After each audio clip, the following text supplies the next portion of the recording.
bakunzi ba CANAAN TV numunezero kandi gusura guhura namwe ngo tuganire ijambo ry'Imana. Ariko imbere kudutangura kuganira reka dusenge. Ndashima Imana umuremyi w'ijuru n'isi, ndaninahaza Kristo umwami Imana waducunguye kaducunguza amaraso yiwe. Ndahimbaza mpwemu yera umufasha mwiza twahawe, ubutatu bweranda mukorera mu Mana imwe. Shima Imana kuko yatugiriye neza, katugira abadamu kugira ngo tubere umugisha benshi. Rero ndasenga nsabira uzina mudamu wese azokumvira ijambo agira umutima wo kubera umugisha abandi. Mwami wanje Mana yanje ndagushima kandi ndagukunda. Izo mbaraga nta wundi azitanga, ubwo bwenge nta wundi butanga, butangwa nawe. Rero reka umuco wawe umurikire zina mukobwa n'umumama wese, hama icubahiro cyose gikomeze kuba icawe mu izina rya Kristo Yesu. Senze nizeye kuvyumvise. Amen, amen.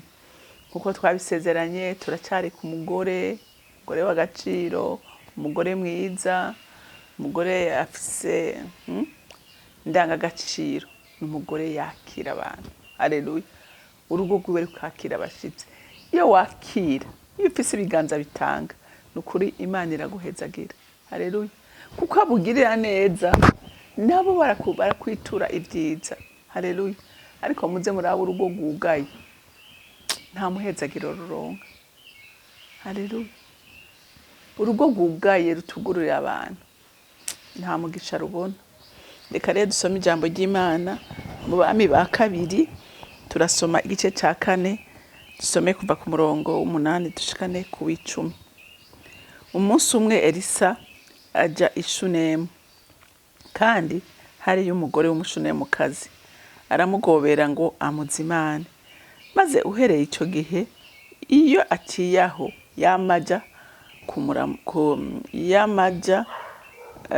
yamajayo bakamuzimana. Bukeye nyamugore abarira umugabo wiwe ati, ndabona umuntu ko ari wera kandi n'umuntu w'Imana. Reka tumwubakira kumba hejuru ku nzu, tumushiriremwo uburiri, imeza, intebe n'itara, maze iyo aje kuturamutsa azohore araraho. Amen. Murumva uyu mugore ko ari umugore w'igitangaza, kandi icyo namukundiye akinamwakira, yaramwakiriye kubera afise umutima w'urukundo, ukunda abantu, akabona umuntu acenga harushe, akeneye amazi, akeneye gufungura, akamukarabisha ati karibu karibu tubazimane muruhuke gatoya. Hanyuma akamugaburira, akamuha amazi akoga. Uko baganira abona ari umuntu adasanzwe. Haleluya. Abona ari umuntu w'Imana.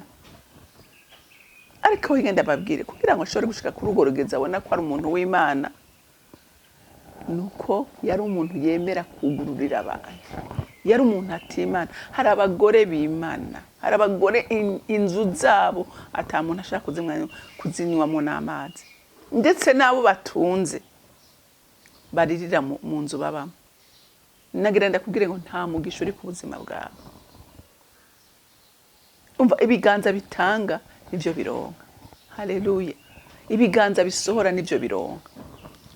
Hanyuma ngo atabwira umugabo we, turazi renda kubwire ati uyu muntu je nabonye ari umuntu adasanzwe, nabonye ari umuntu adasanzwe. Reka tumwubakire akumba hejuru, ati mushire igitanda, tumushire y'intebe n'itara, ati niyaza ngaha azohora aja araharara.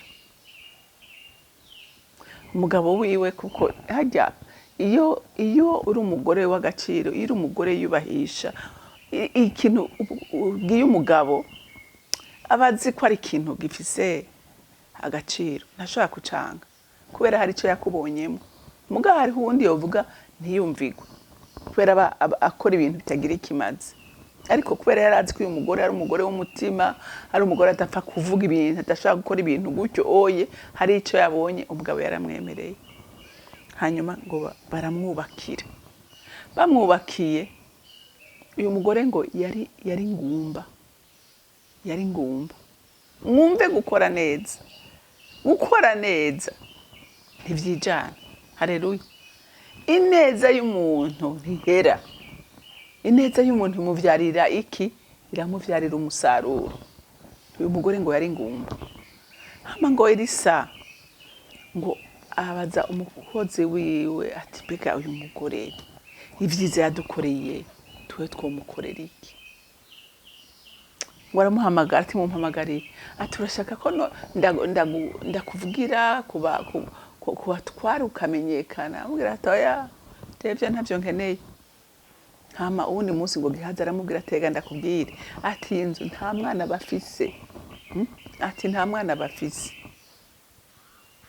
Elisa aramusengera, Imana iramuha umwana w'umuhungu. Haleluya.